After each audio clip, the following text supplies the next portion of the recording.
Abenshi mu bajya ku mbuga nkoranyambaga nka X yahoze ari Twitter, kuri WhatsApp, kuri Telegram ndetse no kuri YouTube nk'aha nyine uri kunyumvira baba bagiye gushakayo amakuru, ariko ayo makuru aba mu byiciro hafi bitatu. Igice cya mbere gihurirwaho n'abantu batari bake n'igice cya politike, ku bantu bakunda kubyumva ibiganiro bigaruka kuri political na diplomasi, hari benshi nyine babitega amatwi. Abandi nabo baba barimo birebera komedi ndetse n'izindi filime zishobora gufasha umuntu kuruhura mu mutwe, zirimo igice navuga ngo gisekeje gishobora gushimisha nyine umuntu ubireba. Ariko umubare munini cyane w'abantu baza kuri izi mbuga nkoranyambaga baba barimo bahashaka amafaranga, baba barimo bareba icyabateza imbere.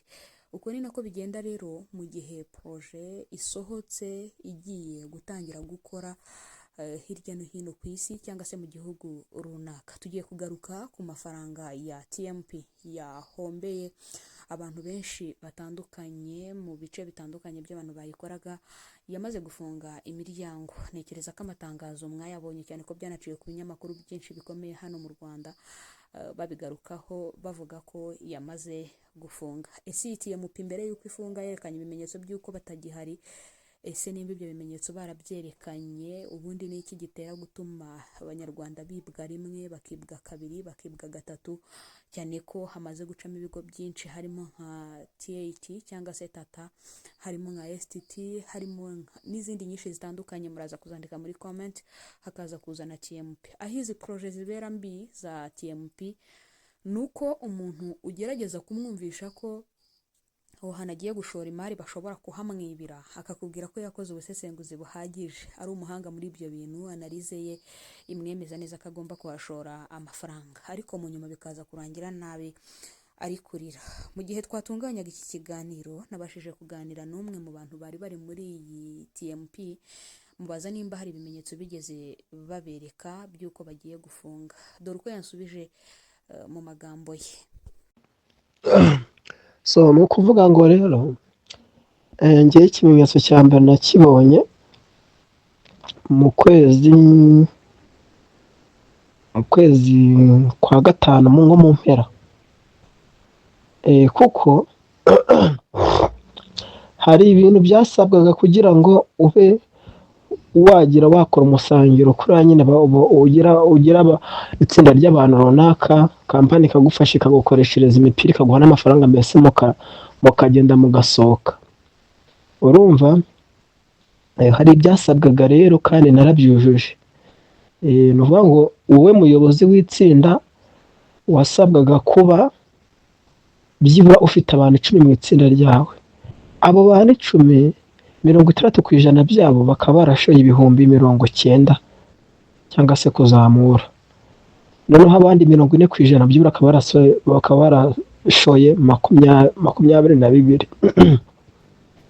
Yego. Ubwo rero ikindi bakavuga ngo nawe wowe muyobozi ugomba kuba byibura uri kuri G2 rero wabaga washoye 90.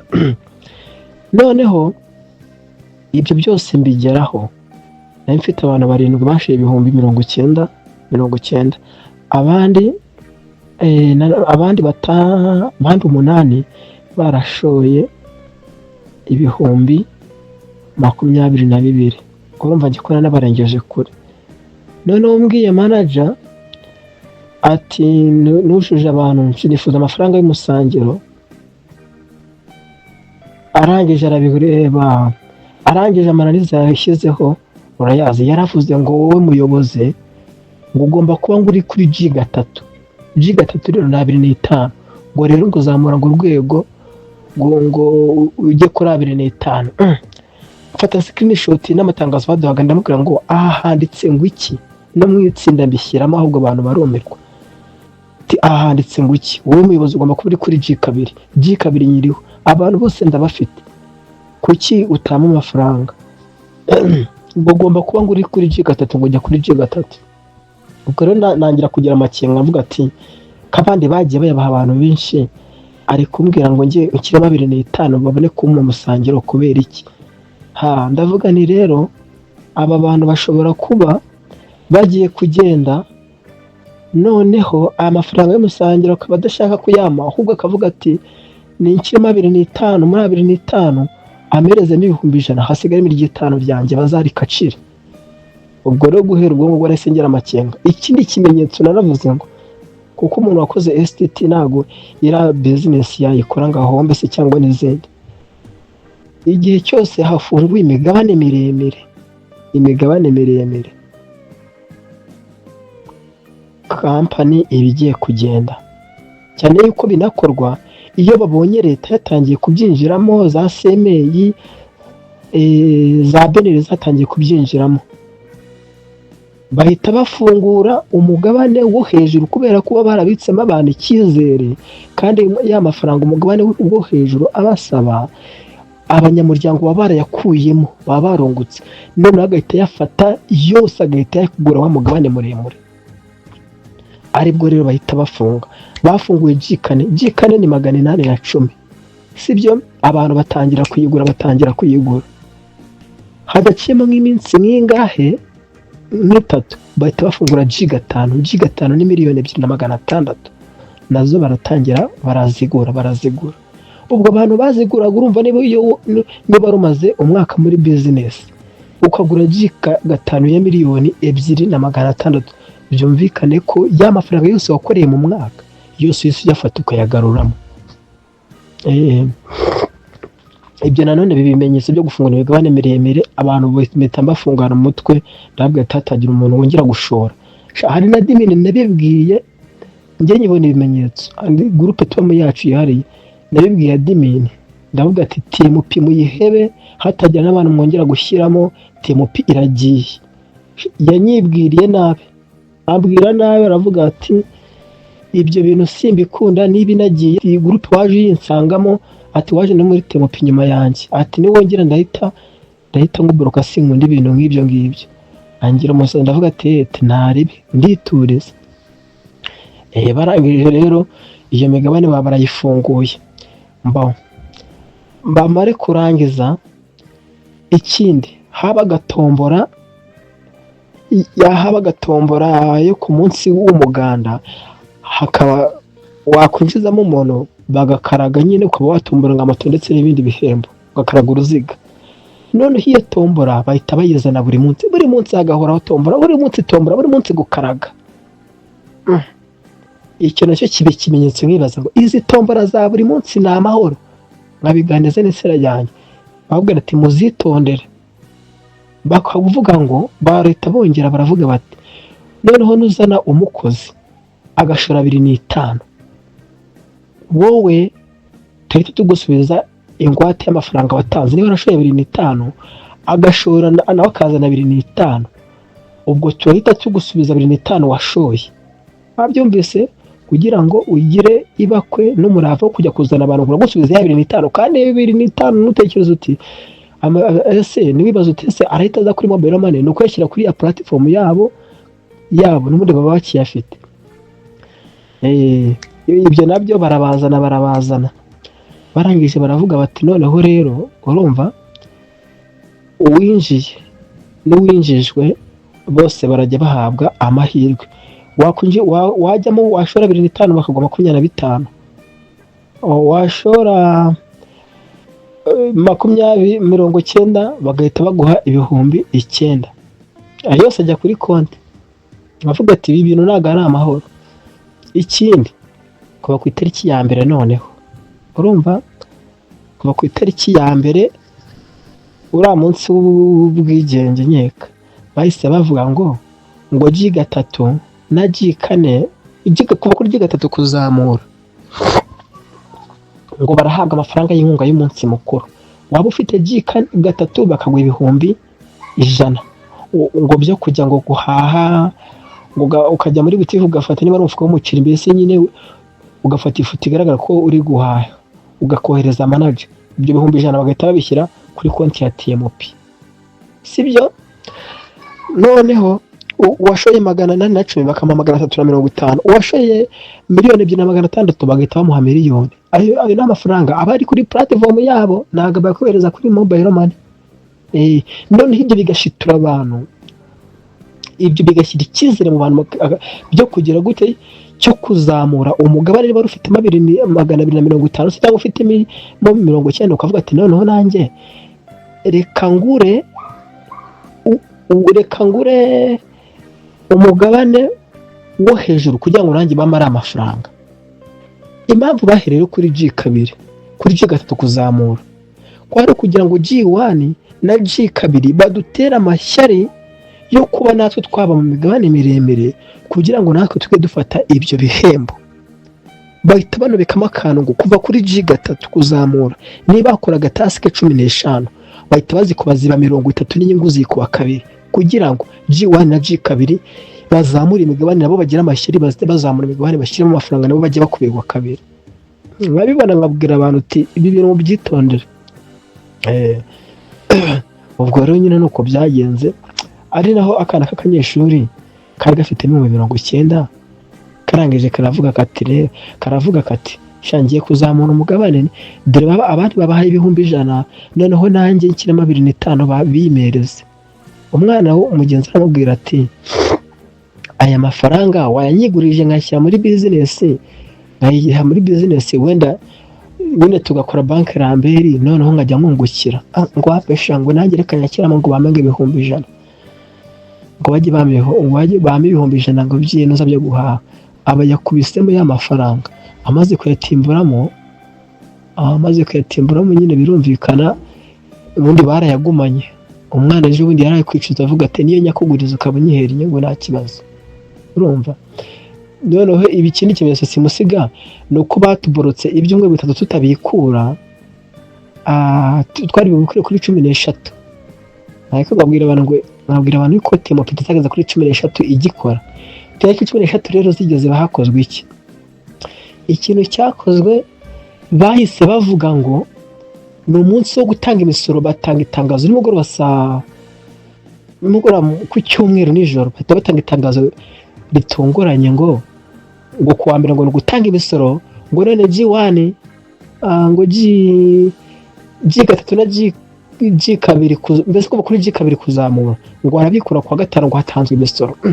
Uwo munsi imisoro wabagaho rimwe mu kwezi ariko nta munsi na wigeze ubaho na rimwe yuko imisoro bayitanga munsi y'itariki 20. Babikoze gutya rero ndavuga ni uriya rero kuva ku wa mbere kugera ku wa gatanu ntabwo haba habuzemo abantu bashora nka 20,000 no kugira ngo n'ubundi babe bashora bizagere ku wa gatanu ku munsi wo kubikura bamaze gufata nk'izindi 20,000. Uko nabivuze kuko ku wa kane byahise birangira.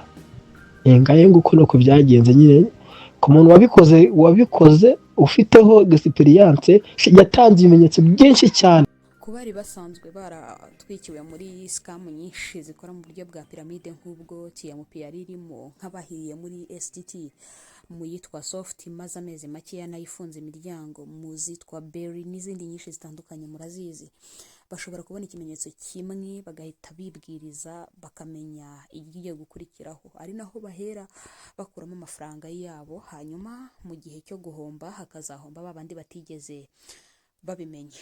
Nyemerera muri aka kanya dutangirane n'ikimenyetso cya mbere gishobora kukwereka ko projet uri gukora mu by'ukuri icyizere cy'uko ushobora guhabwa amafaranga yawe ari gitoya. Mbere y'uko tugera kuri icyo ngicyo ndagira ngo nkubwire ko amafaranga yose ashowe online mu buryo bwa online business mu busanzwe ujye uyafata nkaho atagihari kubera ko amafaranga yose ashowe online tuyabara ari uko agarutse haba mu gice cya trading ku bakora trading amafaranga yose winjije mu isoko abashobora gushira nyamara wari wasetinze analize yawe kwereka ko bimeze neza kwereka ko ikibura ari ugufata market ukinjira mu isoko ariko haba hashobora kuzamo icyo twita manipulation mu isoko hanyuma bigatwarwa mu buryo nyine buri political. Wenda urugero kugira ngo muhite mubisobanukirwa nimba twari dufite isoko wenda dufite gold iriseri hanyuma hagiye kuba wenda nka news perezida wa Leta Zunze Ubumwe za Amerika Donald Trump ashobora kuvuga ijambo rishobora guhita rihindura ubukungu ku isi yose kubera ko